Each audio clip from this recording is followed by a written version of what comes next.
Hey guys, what is up? Good morning. Welcome into our live Q&A. My name is Steven. If you don't get the name, obviously go check out Loki. We were talking about that, off screen for a little bit. Joining me as always are Alex and Tyler. Who's that Pokemon, Tyler? How you doing today, man?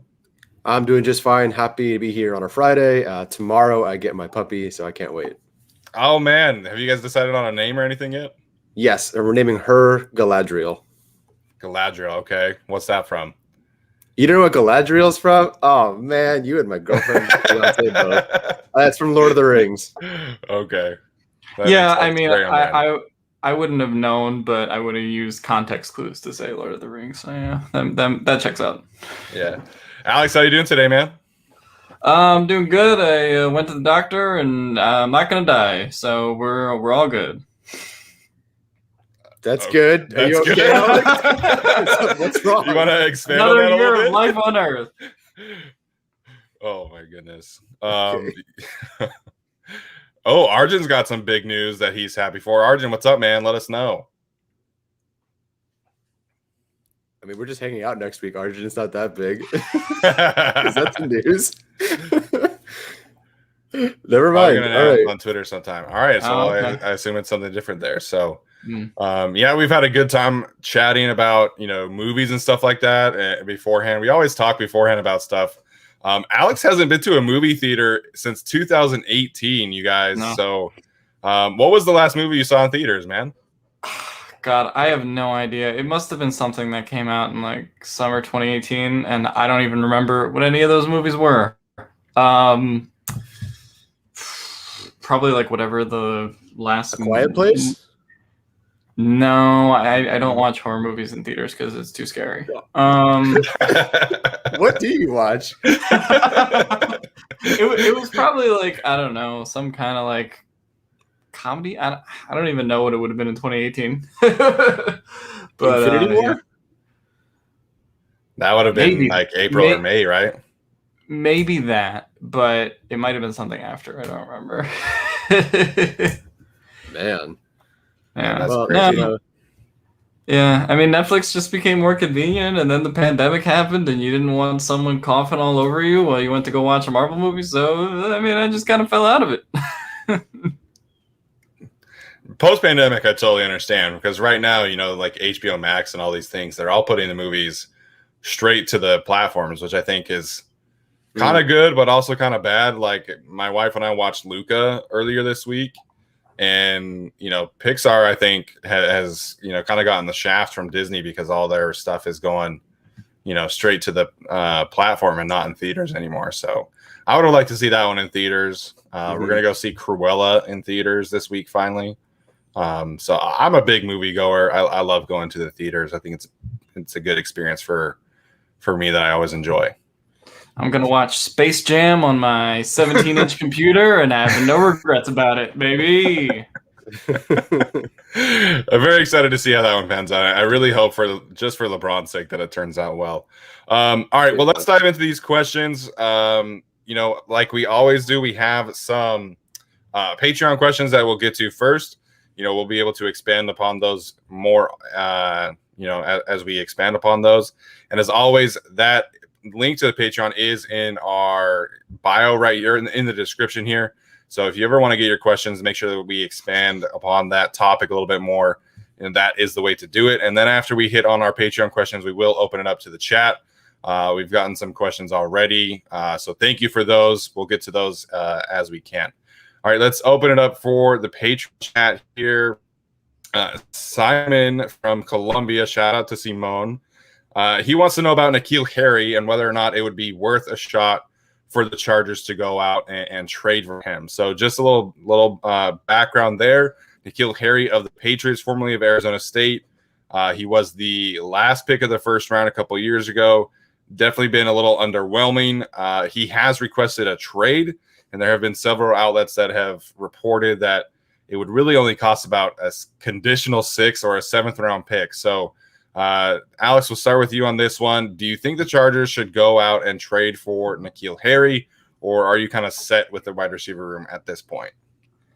I'm set with the wide receiver room that they have. they just can't really offer him a role. You know, if he wants a change of scenery and a chance to compete, it's just not with the Chargers. I mean, you got Keenan Allen, Mike Williams, Tyron Johnson, and Guyton, who are all heads and shoulders above him at this point on a potential depth chart, and they just drafted Josh Palmer. So you really have N'Keal Harry competing for wide receiver 6 as a training camp body, and I don't know. I don't think giving up a 6th-round pick is really worth it for that. If I'm a team like Houston or Detroit, I think that makes a lot of sense just to see, hey, we're kind of rebuilding anyway, and let's see what this guy is on a kind of, place where he has a chance at least to kind of get some, yards and stuff. But yeah, with the Chargers, I just don't think that really makes sense at all. And it's not really about the compensations. Conditional 6 is fine. It's just, what are you going to do with him? Yeah, no, I agree. It's tough because it is the wide receiver position, and we just talked about how the Chargers are pretty much like set, not elite, not great, but they are generally set. But I think it's worth lowballing them, giving them a shot. Why not? Like, offer them a 7th. It doesn't work. Oh, well, try to get it and flip it for a better pick later. I don't know. I'm in favor of at least offering a 7th and just see what happens. And if it doesn't work out, whatever. If you do give up that 7th round pick, you have 3 or 4 comp picks next season anyway on day 3. So you're not going to lose much. But like Alex said, it's not the compensation. It's just what are you going to do with him? But, would you rather have Harry or KJ Hill? Like, I assume I'd probably rather have Harry. Yeah, if you point to me like that, I probably would also agree there with KJ Hill. But I just don't, like, from a N'Keal Harry standpoint, I don't know if trading for him makes sense, because I don't think that the Chargers can offer Harry the kind of environment to really maximize his potential at this point, because they have all these players and like, he's not going to be ahead of the guys that you mentioned. He's going to be competing with Joe Reed and KJ Hill. And, Arjun points out, if he don't play special teams, we don't want him. I don't know how much special teams experience N'Keal Harry has. I imagine not much. But I agree with Alex. I think if you're a team who's kind of in the rebuilding stage and you just need more talent regardless of positions, like, I would take a shot on him for sure. And, like, we made this joke already in the chat, but if the Lions traded for him, that's the most talented receiver on the roster right there. So, teams like that should absolutely be taking a swing and seeing what they can get for him. Bucky Brooks and Daniel Jeremiah always talk about, it's always smart to acquire former first-round picks when you can and just take a chance. Maybe there's something there that another team couldn't maximize. And if there isn't, then you're doing it on the cheap. You're giving up a 6th-round pick for, $2 million over the next 2 years or whatever it is. And if it works, great. If it doesn't, who cares? Yeah, pretty much how I feel. All right, next question is from Zach Pearson. He asks, would you rather add Antonio Gates in his prime or Eric Weddle in his prime to this team, given the positions we are lacking in? It's Antonio Gates for me. Like, this is not even close. I love Eric Weddle, what arguably the best University of Utah player of all time. And I think he was a very underrated player, but I never really felt like he was an elite player at his position. He maybe had like a year or two where he was, a top 4 or 5 safety, but Antonio Gates is arguably the best tight end of all time. And if I could get him in his prime and add him with Justin Herbert and everybody that they have, I'm taking that one. I think if you're asking me to add any player across any era, I think Antonio Gates is probably like this first, second, or third player that I would think of. I just think that, he was that great and he fills a position of need, frankly. I would actually take Weddle. I think if you're talking about the current makeup of this team, like Chargers team in general, yeah, I mean, I would rather Antonio Gates. He's Antonio Gates, but while Weddle was never an elite safety, like, I would certainly feel more comfortable with the safety room if it was, I don't know, Derwin James, then Eric Weddle, then Alohi Gilman and Mark Webb, like, or throw Nasir Adderley in there too. So I would actually probably take Weddle. I mean, I totally get why anyone would go Gates, but I just don't know if tight end's that valuable anymore. And I think Gates would be a difference maker there, but they really need some depth on defense. So I'll go Weddle. Well, for the first time since Anthony Schwartz, I'll agree with Alex and take his side on this one. I'm going to go with Eric. Unquestionably, Antonio Gates is a better player at his position than Eric Weddle, although Weddle wasn't bad at all. But I think the offense can kind of function without an Antonio Gates, even though it won't reach its peak. I do think that I'm very worried about Nasir Adderley and someone like Weddle, who has, in his prime at least, in 2014, his last full and decent season, played 387 snaps in the box, 133 in the slot or wide at corner, 508 at free safety, and he's a guy who, kind of can play some special teams too, I guess.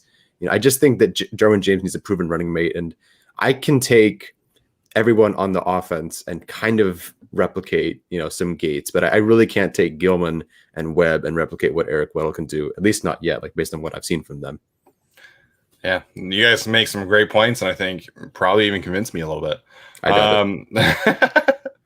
All right, next question from Kevin Kernick. He wants to know about the goal line, goal-to-go situations for the Chargers.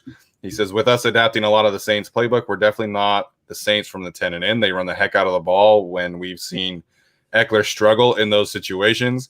I guess my question is, what do you guys want to see happen down close? Still run with a particular back, throw fades to the tall guys, hyper-target Keenan with design route concepts. We prefer different flavors. At the end of the day, just get 6 points. Thought this would be a cool topic. Give us something to salivate over. Thanks, guys. Tyler, what do you think the best course of action for the Chargers in the red zone is going forward? Play action and keep the ball in Herbert's hands. Now, of course, like if you have to run the ball sometimes, you have to have that threat there. But like the idea of hitting play action, having Herbert roll out, and either being a 6'6", God-built body running to the pylon, or if you have to make it work somehow and design some sort of play, I know throwing across your body is a terrible idea, but technically I think Herbert can pull it off. If he sets his feet and plants and actually throws, and it's designed to go that way. They did like an ugly version of it with that Gabe Neighbors like last minute screen sort of play, but something along that line that's a little bit more better designed to not get your quarterback killed, I think can work. And even as like what Rivers kind of used to do, not really play action. And obviously he has no threat of running it in, but sometimes he would. Probably isn't consistent. You can't consistently run this. But Rivers would sometimes drop back and trail for a really long time. And at the last second, he throws it to someone who's just wide open because the defense broke at some point, and they kind of designed like that Dontrell Inman or Ladarius Green to get open on the other side. So something kind of like that with the threat of Herbert running it in as well, I think would work pretty well for this offense. Yeah, I kind of agree on the same level. Really, for me, it's just less repetition because they sort of tended to run the same plays like over and over again. I mean, the most infamous example last year is the Raiders game where they ran the same fade to two tall guys who both dropped the ball. So that was not great. But, back to Eckler. I don't know if is the issue really with running it Eckler. I mean, I know people will point to that preseason where he fumbled the ball and the Lions game from 3 years ago, but like, I mean, it's the reason they can't run the ball inside the 10 is because their previous offensive line. Like that was the reason that they were unable to run the ball. To me, it wasn't really Austin Eckler, although he did have those that like one regular season fumble. But I think that Austin Eckler behind this line, if it is better, you can still run, maybe inside the 5 or something like that. So that's probably what I would say. Play action, of course, and I think just getting less repetitive and less predictable because it felt like they just got themselves caught in that too often when they were in the red zone last year. Well, I mean, you can talk about the other Raiders game too, when they ran, basically 3 quarterback runs back to back to back. And I'm like, so we never run Herbert for 10 weeks straight, and then against the Raiders, we're going to do it 10 times. All right, cool. But yeah, I think just more variety, more creativity. I'm not asking for some like end arounds or reverses, but I think one of the things that I really wanted to see them do last year more often was some run pass option looks with Justin Herbert. Yeah, give him the opportunity to read the defense, make some simple reads, hand it off to Eckler, or they did it occasionally from time to time, but really the only time that we saw it in the red zone was, at least that to my knowledge, it was the one with Hunter Henry against the Raiders on Thursday night. So yeah, I would like to, frankly, I just want to see them give Herbert more opportunities to make plays with his legs, whether that's running to throw or actually running. I just think, Mm-hmm. the God frame that Tyler mentioned, right? There's not many other 6'6" quarterbacks that weigh 245 pounds and can go and really get the job done. Mm-hmm. I'm okay with throwing it up to the tall guys, as Kevin puts it, every once in a while. Sure. Having a 6'8" Donald Parham and 6'4" Mike Williams and 6'5" Jared Cook, like, sure, you can do that every once in a while, but it's just the repetitive nature with which they ran goal line fades last year was so annoying, because basically the plan in the goal line last year was halfback dive or fade it out to the end zone. So just give me more creativity, and I would love to see Herbert get some more opportunities with his legs. Absolutely. Yeah. All right, another question from Simone. He asks, should we be concerned about the lack of news on rookie signings?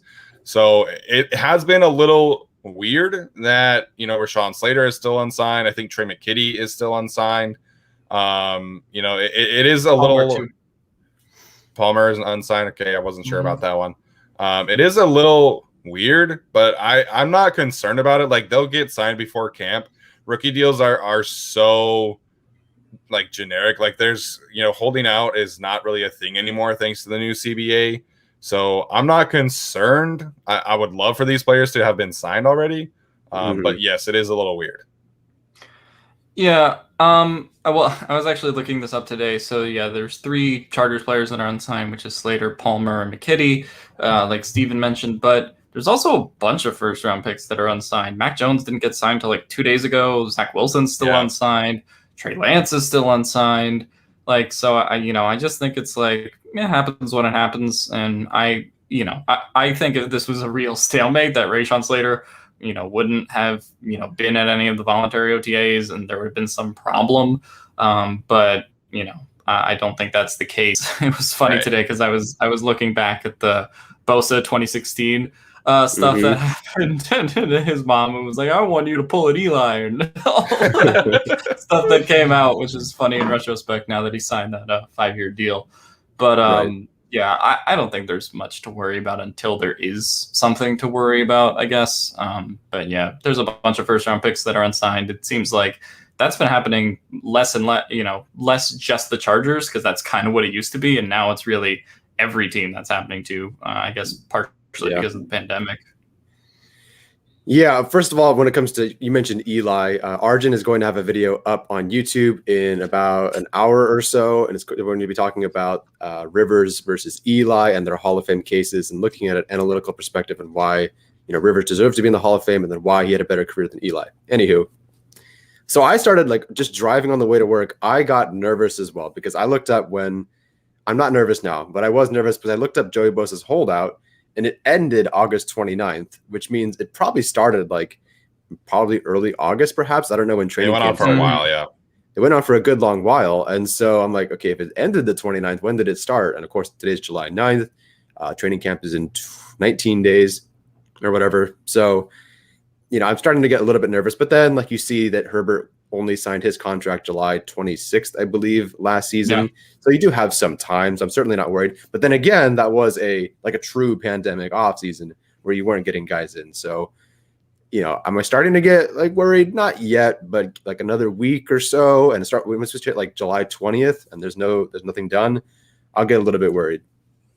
Yeah, I mean, it's obviously great news that he was a full participant in rookie minicamp and the OTAs. So he said on the Unleashed podcast that he's gonna let it play its course and leave that to his agent, but he thinks that's gonna happen soon. It's been slowly increasing. It feels like each week we get more first round picks signed. So I imagine that all these players get signed soon.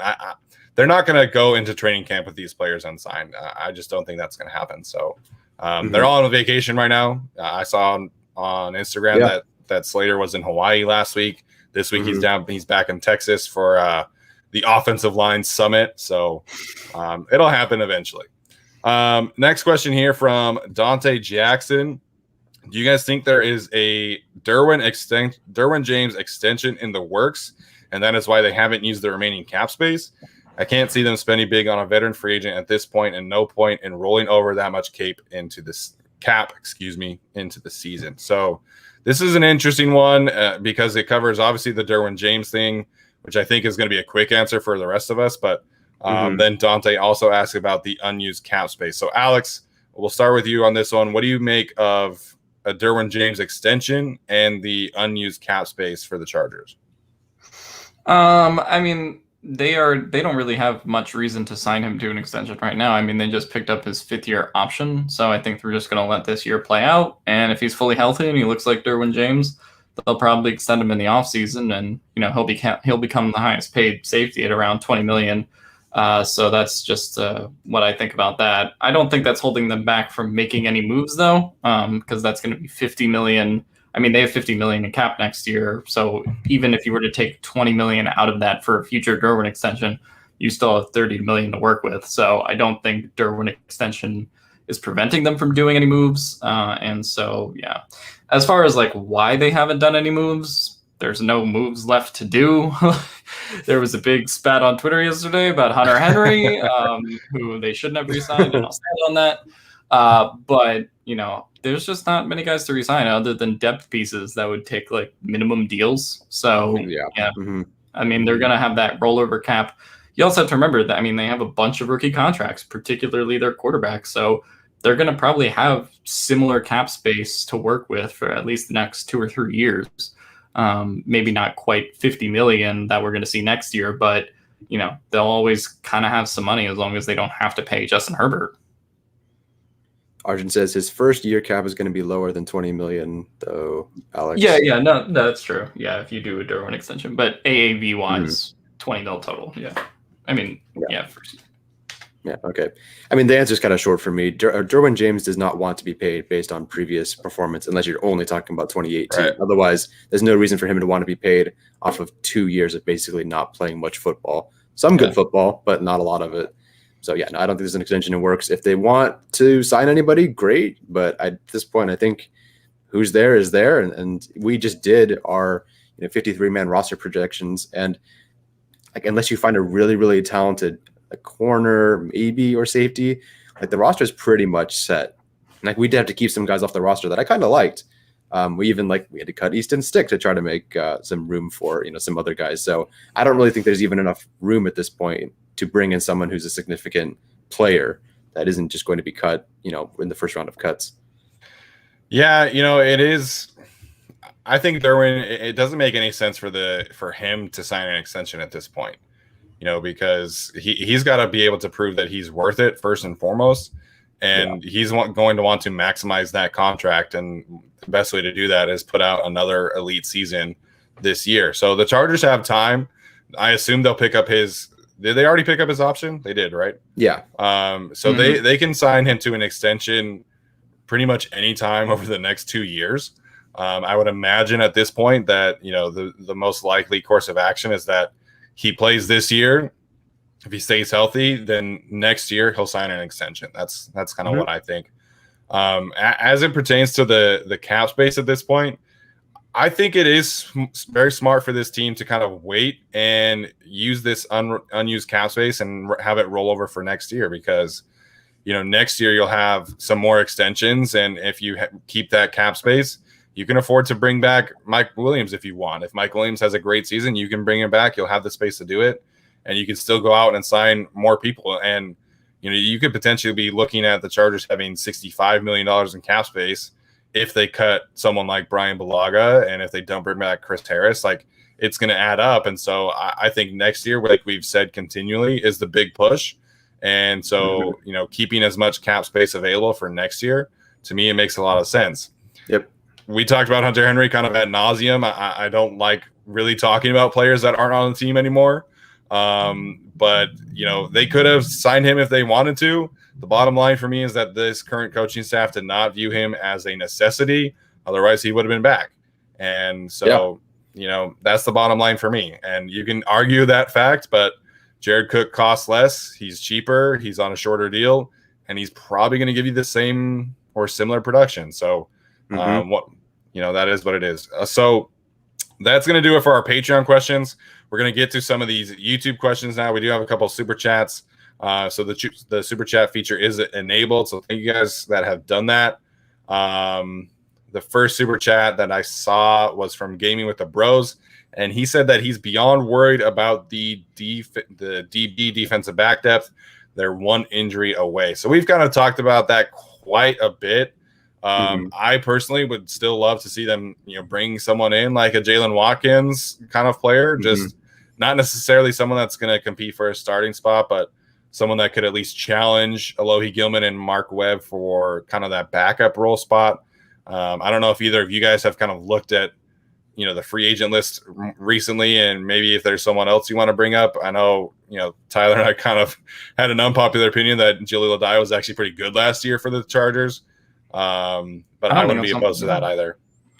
I wouldn't mind Jaleel Adai or any of those guys. To me, though, I guess those are just more reactionary signings. If someone gets hurt, then you do those. Maybe they could do that before, but do you really want to carry 5 safeties, on day one? I don't know if you want to do that. So I would be fine with Jaleel Adai or Jalen Watkins if they wanted to go in that direction.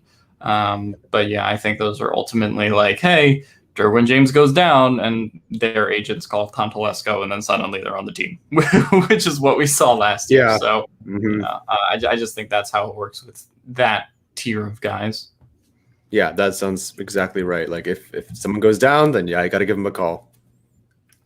NV Talent gave us another super chat. How would you go about covering the depth on defense for 2022? This is an interesting one because everything that I've heard so far, obviously it's very early in the process, but everything I've heard about the next draft class is that it's very defense heavy. A lot of people think there are potentially, 4 or 5 edge rushers, corners, and safeties that could potentially go in the draft. It looks like it's going to be another quarterback heavy class as well. So that's probably obviously where it starts, is potentially adding an edge rusher or a safety or a corner on defense in the first round. Obviously free agency is so much can happen between now and then, but I think if they want to spend big on a free agent, they can absolutely do that. But I think it starts in the draft. It's a quarterback heavy class, but none of them are good. At least compared to this year. Yeah. I don't know. Who's even available in the next year's free agency class for defense, corner or edge? I mean, in Wosu technically, but let's look. On the Chargers, you mean, or in general? No, I mean in general. So I think Nwosu will be back. I think that's a good place to start for the Chargers. I can't imagine they'll be like, "Hey, here's your first year starting, and then we're going to release you." Let me pull it up real quick on Spot Track. TJ Watt, Jesse Bates. I like Jesse Bates. He gave the Chargers some fits. Yeah, lots of old players up top. A lot of players that I'd be interested in previous years, not so much anymore.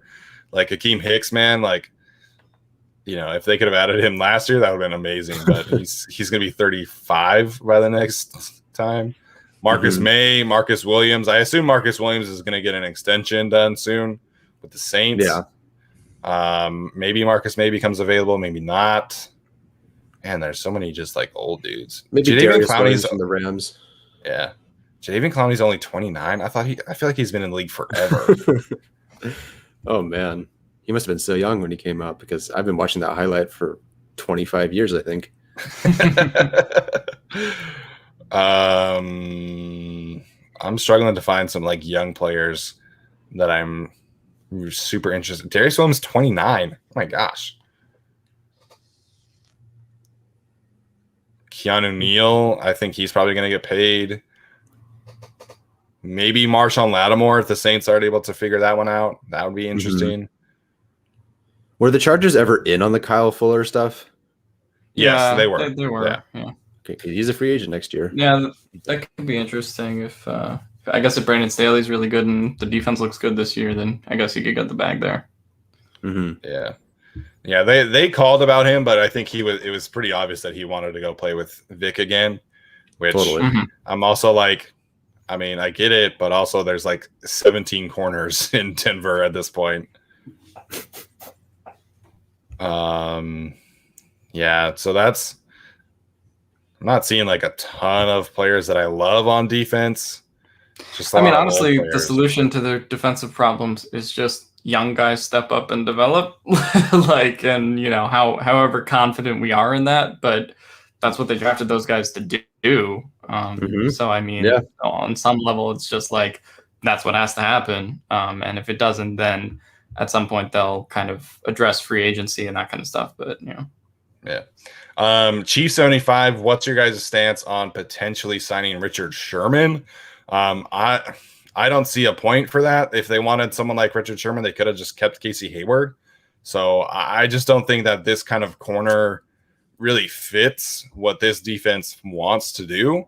I think certainly you can make an argument that Richard Sherman at this point is better than Casey Hayward, but like you're not going to put Richard Sherman one-on-one in man coverage on an island anymore. Like he's a zone corner almost exclusively at this point. And that's just not what this Chargers team is going to be doing. Are you a little surprised that he hasn't been signed at all? Yes and no. I think these kind of veteran players typically, Melvin Ingram in a similar spot, just essentially have to wait until training camp. Someone commented sex sites can play D. No, I can't. That would be really terrible. But yeah, I just think, Richard Sherman and Melvin Ingram and those types are kind of in wait and see mode. If someone gets hurt, then they can sign for more money somewhere else. Richard also has the podcast, so maybe he's really into that. I don't know. Yeah, I would just quit football and go do the podcast. I mean, it's easy money if you're Richard Sherman and Chris Collinsworth. Like, shit, I'd retire.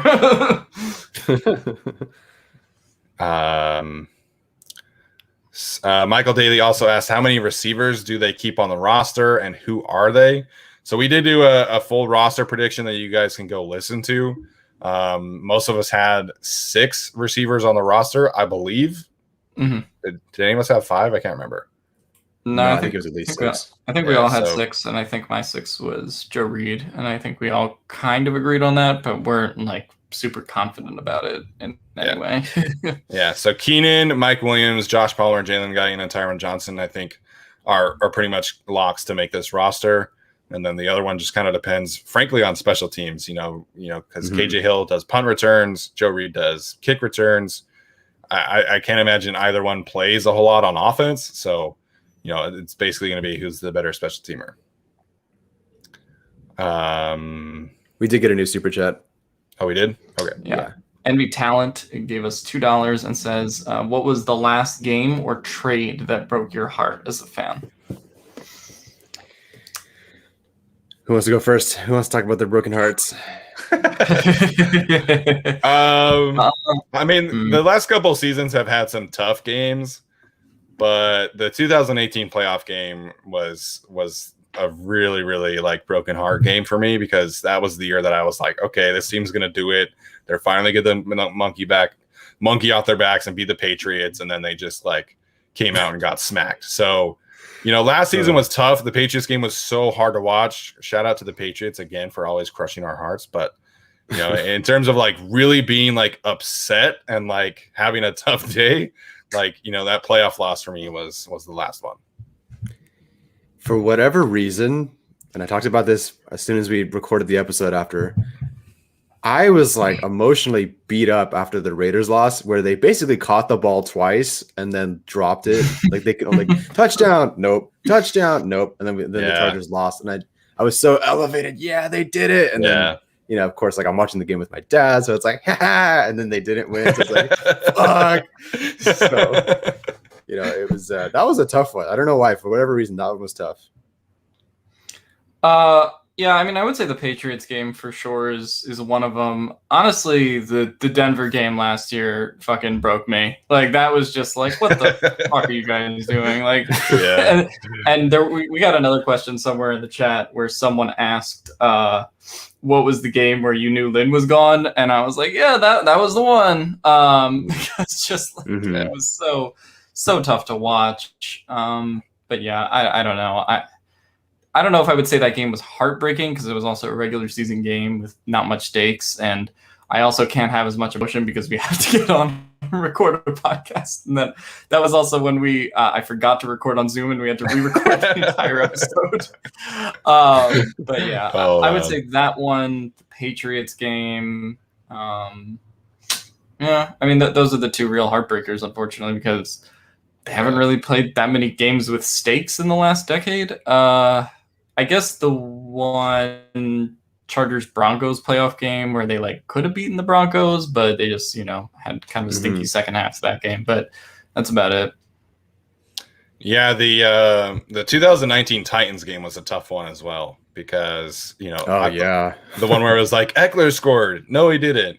Yeah. Gordon scored. No, he didn't. Gordon fumbled. No, he didn't. Gordon fumbled for real this time. And it was like, oh. So that was also that. Sure. Yeah, that was the 2019 version of the Denver game from last year. Yeah, for sure. So we got another super chat from Christian Farmer. Thank you guys for doing the super chat. How excited would you have been last year if the Dolphins had picked Herbert and the Chargers got Tua? Where do you think each team would be now? So obviously, if you've been listening to this podcast for a while, you know that both Tyler and I had Tua as our highest ranked quarterback last year. Obviously, that has not really panned out for the Dolphins. I think that part of that is, frankly, their coaches have not really maximized their playbook to the best of Tua's ability.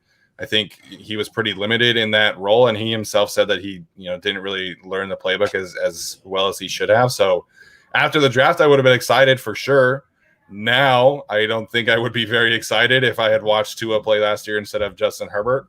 But yes, after the draft last year, I would have been pretty excited. That's a tough one. Okay, so we're assuming that Tyrod Taylor still gets stabbed in either reality, right? Either way, Tua is jumping in there against. Yeah. I don't know. I just feel like whoever gets Keenan Allen and Hunter Henry and Austin Eckler kind of wins out. I think that regardless of who they picked, I think whoever would have been on the Chargers probably would have been rookie of the year, in my opinion. That's what, even though I like Burrow and Tua more than Herbert, which sucks to say. I still picked Herbert. I would have guessed Herbert was the rookie of the year. Why? Because the talent is so much better around him. So, where would each team be right now? I don't know. Where would the Dolphins be with Herbert? I would say the alternative to, let's give Tua Hunter Henry and all those guys is let's give Tua the Chargers offensive line after he was physically broken at Alabama.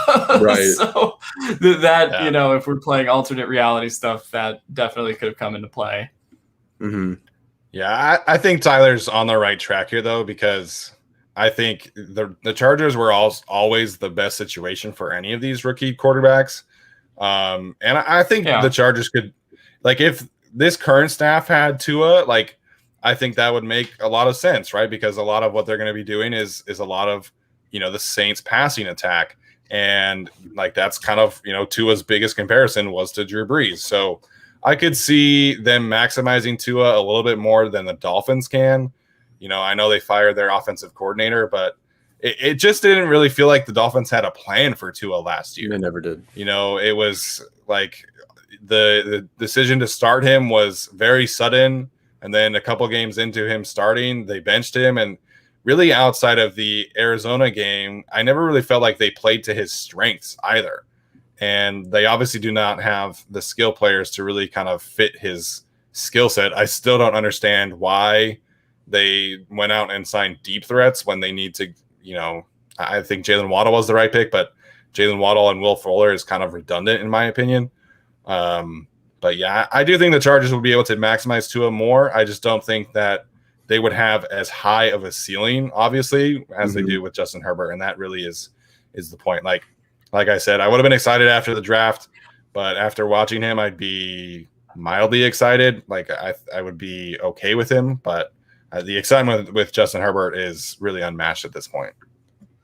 I mean, do the Chargers set up who? So I know Justin Herbert after the draft or sometime in the offseason, he worked out with not a quarterback's coach, but you know what I mean? I can't remember his name. It's a lot of his footwork and a lot of the drilling and a lot of actually the quarterback technique stuff. He worked with him. And then so he entered the season also with Pep Hamilton as his quarterback coach. But did the Chargers set up something like that, or is that something Herbert picked specifically? I can't remember his name. It's not House, is it? No. So he works with a quarterback academy in Southern California. That academy has like 4 or 5 quarterback gurus, if you want to call them that. Yeah. John Beck is the one that he's been working with quite a bit. I think House is the owner of the academy, if I'm not mistaken. Yeah, as Jorge pointed out as well. So that's the thing with quarterbacks these days and like quarterback coaches is all of these players have private coaches that they work with in the off season. And frankly, they spend more time working with them than they do with the actual quarterback coaches in terms of like working on fundamentals and making progress. So I think that's kind of where the position is at. You know, everybody has their own private guy that they really trust, and then their team coach. Not to say that he didn't trust Pep as much as he trusted, you know, or trust John Beck, but that's just kind of where he's at.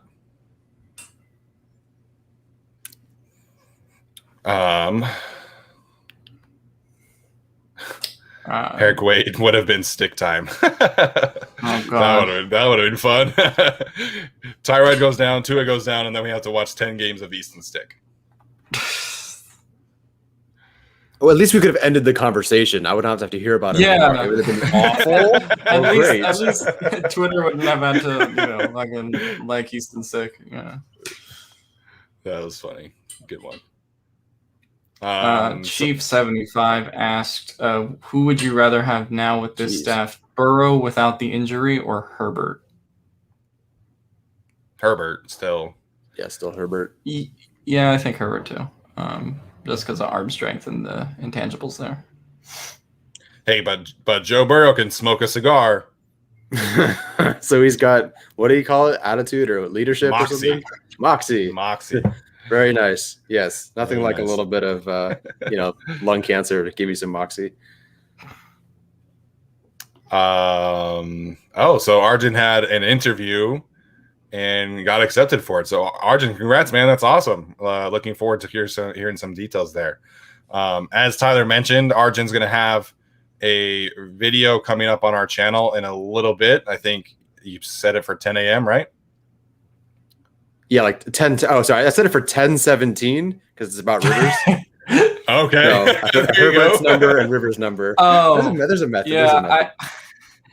Yeah, I was really confused when I saw that this morning. I was like, did he mean to set it for 1 o'clock and he set it for 1:17? I was like, okay, but I just gotta let it slide. So there we go. I like that, Tyler. I like that. That's a good one.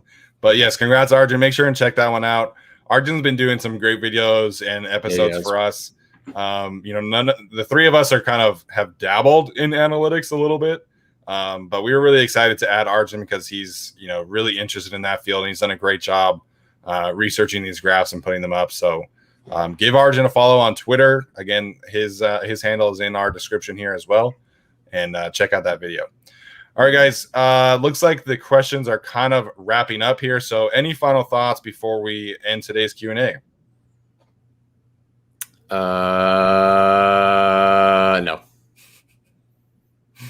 All right, cool. Alex, what about you, man? No, not much. Just thanks for watching, and we'll see you next week. Yeah, guys, thanks for tuning in. I've got a fun breakdown on the Chicago Bears defense and kind of what to expect from the Chargers linebackers that's going to be going up on our channel as well today. So make sure and check both of those videos out. And I mentioned this earlier, but we do have a giveaway opportunity for some tickets to the Chargers-Rams preseason game. The info for that is pinned to our profile, or should be. I think I can't remember if I did that right now. But check that out as well. Once we get to 5,000 followers on Twitter, we will be doing that giveaway. So thanks for tuning in, guys, and we'll see you next time. Bye, guys.